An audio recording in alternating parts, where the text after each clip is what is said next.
Il faut absolument cesser les provocations inutiles. Mon mouvement, la France Insoumise, s'oppose très clairement à l'entrée de l'Ukraine dans l'Union européenne ou dans l'OTAN, car nous considérons que ce sont des provocations inutiles. En mai 2025, la députée LFI, Sophia Chikirou, compagne politique et intime de Jean-Luc Mélenchon, était vue lors d'une marche de commémoration à Paris. Jusque-là, rien de scandaleux, vous allez me dire. Mais voilà que l'événement prend une tournure explosive.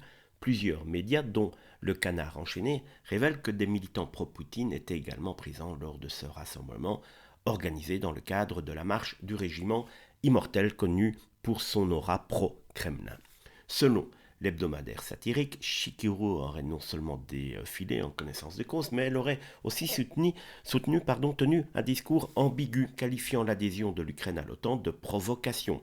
Des propos filmés et largement relayés sur les réseaux sociaux. Rapidement, l'affaire enflamme la toile, attisant les accusations d'accointance douteuse entre une frange de LFI et les intérêts russes. Face à la polémique, Chikirou contre-attaque. Elle nie fermement toute participation à une marche pro-Poutine, évoque une manipulation médiatique et dénonce une confusion entre deux événements distincts tenus le même jour. Tiens, elle accuse même le Canard enchaîné de malveillance et menace de poursuite. Mais ce n'est pas tout.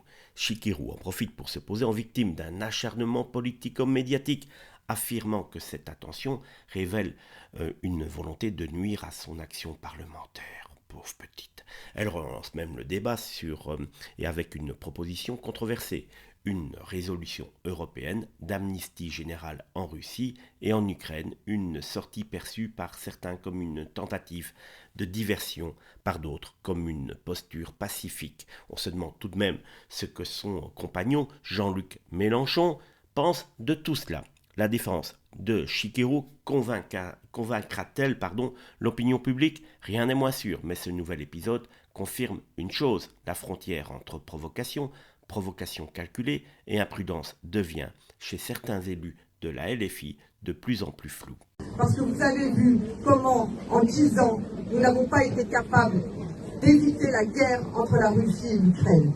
Il faut absolument cesser les provocations inutiles. Mon mouvement, la France Insoumise, s'oppose très clairement à l'entrée de l'Ukraine dans l'Union européenne ou dans l'OTAN, car nous considérons que ce sont des provocations inutiles. Aujourd'hui, l'OTAN constitue une alliance militaire belliciste et nous refusons absolument d'être entraînés dans des guerres qui ne sont pas les nôtres et des guerres qui ne sont pas justes. Voilà.